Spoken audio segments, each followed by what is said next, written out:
at magandang gabi po sa bawat isa po sa atin.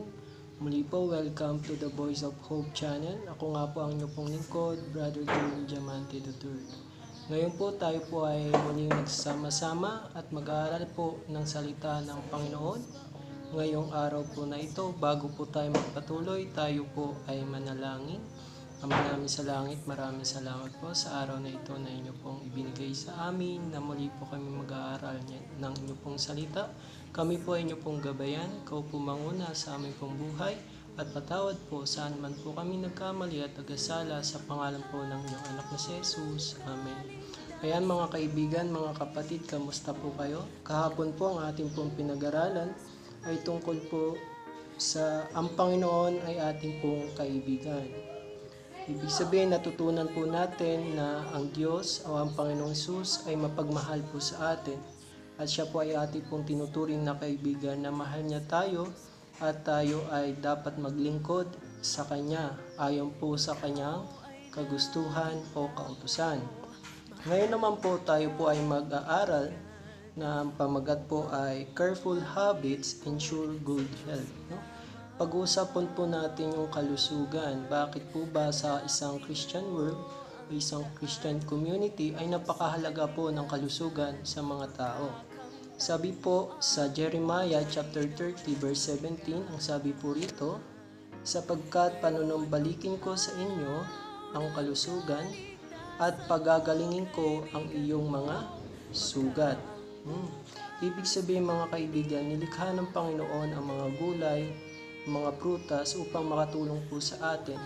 Hindi lamang po upang mabusog tayo, kundi maging maganda ang ating pong kalusugan. Sa ating pong pag-aaral, pinag-uusapan po natin na tungkol po sa kaligtasan, tungkol po sa pagmamahal ng Panginoon. Ayun po yung ating pinag-uusapan. Pero ngayon ang ating pong pag-uusapan ay tungkol po sa kalusugan. Kami po bilang mga Seventh-day Adventist, hindi lamang po namin tinuturo o hindi lamang po namin pinag-aaralan kung paano sumunod sa Panginoon, kundi pinag-aaralan din po namin ang batas kalusugan. Kasi po may tinatawag po tayo batas na kung saan ibinigay o ito po yung tinatawag na 10 utos. Ngayon meron po pangalawa na ang tawag po ay batas pangkalusugan, na kung saan marami pong tao ang hindi po nakakaalam. Sabi po rito, the mind does not wear out nor break down so often on account of diligent employment and hard study, as on account of eating improper food at improper times, and of careless inattention to the laws of health. Ibig sabihin, meron po tayong batas kalusugan. Kaya mga kapatid, mga kaibigan, kailangan po tayo kumain ng tamang oras, at kailangan tayo po ay alam o aware sa mga pagkain na dapat po natin kinakain araw-araw, upang maging maganda po ang ating pong kalusugan. Sabi po rito, regular hours for eating and sleeping sap the brain forces. Ibig sabihin, kapag huli na ang ating pong pagkain araw-araw, magkakaroon po ng problema ang ating katawan. Magkakaroon po ng problema ang ating pong isipan. Ibig sabihin, irregular hours ng pagkain ay hindi po karapat-dapat sa ating pong katawan. Kumakain po tayo ng umaga, tanghali at gabi. Hindi po tayo kumakain ng tinatawag na overtime o tinatawag nating brunch. Pag sinabi po natin brunch, pinagsama yung pagkain ng umaga hanggang tanghali, kaya tinatawag na brunch. Kaya naman mga kaibigan, ito po ay hindi nararapat sa ating katawan, kaya maraming po mga tao ang namamatay ng maaga dahil mali po ang kanilang kinakain at mali po ang pag-oras ng kanilang pagkain. Ano pong sabi dyan? The Apostle Paul declares that he who would be successful in reaching a high standard of godliness must be temperate in all things. Eating, drinking, and dressing all have a direct bearing upon our spiritual advancement. Ayan. Hindi lamang po tayo naniniwala sa Panginoon, kundi kailangan po, kung mahal po natin ang ating katawan, katulad ng ibinigay sa atin ng Panginoon, na kasi ang ating pong katawan ay ibinigay ng Panginoon sa atin na maganda. Ibig sabihin, pag tayo po ay kumakain, umiinom at nagdadamit, ay dapat po ito ay talagang banal o nagpapakita ng kalinisan sa ating pong buhay. Halimbawa, eating, pagkain, ano po ba dapat nating kainin? Kasi yung original na pagkain po ng tao, ito po yung mga gulay. No po? Tapos, drinking, ano po yung ating iniinom? No? Tubig. Karamihan po ang mga taong iniinom po nila alak, kaya marami pong may sakit ngayon sa ating pong kapanahonan dahil addict po sa alak. No? Mabilis po silang namamatay. Minsan pinipigay lang po natin sila na huwag uminom ng alak, pero sila po ay laging umiinom, kaya naman sila ay maagang namamatay. Next ay dressing. Pagpunta po sa simbahan, paglabas po ng bahay, ano po ba yung ating sinusuot? Kaya minsan marami po mga dalaga na sila po ay nababastos dahil po sa kanilang kasuotan na hindi po karapat-dapat.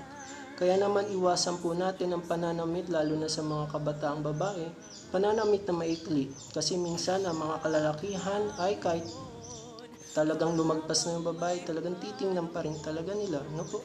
Kaya iniiwasan po natin, kaya minsan meron pong mga nare-rape, no? Kaya sa mga kaibigan o kapatid po natin mga dalaga, kailangan iwasan ang maikling pananamit, no? Para hindi mapahamak. Ayan. All have a direct bearing upon our spiritual advancement. Kapag maayos po ang ating pagkain, kapag maayos po ang ating pag-iinom o yung alam po natin kung anong dapat po nating inumin at pagdadamit, ibig sabihin po ito po ay nagagalak ang ating pong Panginoon, no? At naiwasan po natin ang problema sa ating buhay. Health is a blessing which few appreciate. Ayan. Marami po mga tao sa mundo, pero ang kalusugan o tamang pagkain, tamang pag-inom, tamang pananamit ay mga ibang tao po hindi po nila ito nalalaman. Kaya napaka-importante na kailangan nyo po itong malaman para po sa ating buhay. No? Many eat at all hours regardless of the loss of health. Then gloom covers the mind. How can men be honored with divine enlightenment when they are so reckless in their habits? So inattentive to the light which God has given in regard to these things, life is a holy trust, which God alone can enable us to keep and to use His glory. But He who formed the wonderful structure of the body will take special care to keep in order if men do not work at cross purposes with Him. Ibig sabihin mga kaibigan, mga kapatid, napaka-importante po na magkaroon ng magandang kalusugan habang tayo po ay naglilingkod sa Panginoon. Kasi kapag ikaw po ay nagkasakit, paano ka pa maglilingkod sa Panginoon? Sinasabi mo ay pinapanalangin mo ang mga pagkain, pero ang mga pagkain na kinakain mo ay karumal-dumal at hindi para sa iyo. No? Kung papansinin po natin sa lumang tipan, sinabi po ng Panginoon ang mga karapat-dapat kainin, pero marami pong mga tao na hindi po naniniwala. Ang Diyos po ang lumikha sa atin, kaya alam ng Diyos kung ano na dapat ang ating kainin araw-araw sa ating buhay. No? Kaya mga kaibigan, mga kapatid, kung mahal po natin ang ating katawan, alagaan po natin. Ibig sabihin, kumain po tayo ng sa tamang oras at kainin natin yung karapat-dapat. Kung sa umaga, kumain po tayo ng 7, kung tanghali, 12, kung gabi naman, 6, no? Para maiwasan, 5 hours po bago tayo kumain. Kapag ikaw ay kain ng kain at wala ng oras, everyday kain ka ng kain, no? Isang araw kumikain ka ng 10 beses, kawawa ang katawan. Kaya minsan meron po tayong obese na tinatawag or overweight, no? Minsan ho, talagang ito ang problema sa ating pong komunidad na kailangan po natin pagsumikapan, no? Dahil ang pagmamahal sa Panginoon hindi lamang sa pagsunod sa kanyang salita, kundi sa pamamagitan din ng pag-iingat ng ating katawan. Ngayon po mga kaibigan, mga kapatid, nawa meron po kayong natutunan sa ating pong pag-aaral ngayon. Muli po, nawa kayo po ay pagpalain ng Panginoon. Bago po tayo magtapos, tayo po ay manalangin. Ama namin sa langit, maraming salamat po sa araw na ito na inyo pong ibinigay sa amin. Naingatan po namin ang aming katawan sa pamamagitan po ng tamang pag-oras ng pagkain at mga iniinom na dapat lamang.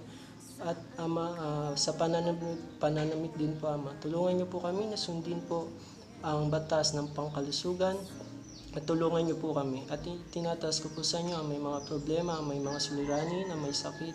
Sila po ay inyo pong pagalingin at bigyan niyo po sila ng pag-asa na nagagaling po sa inyo. Maraming salamat po Ama sa time na ito na inyo pong ibinigay sa amin. Muli po, patawad man po saan man po kami nagkamali at nagasala sa pangalan po ng inyong anak na si Jesus. Amen. Ayan mga kaibigan, mga kapatid, maraming salamat po muli from the Voice of Hope Channel. Nawa gamitin po natin ang ating pong natutunan at ingatan po natin ang ating pong kalusugan. Muli po, bye-bye po.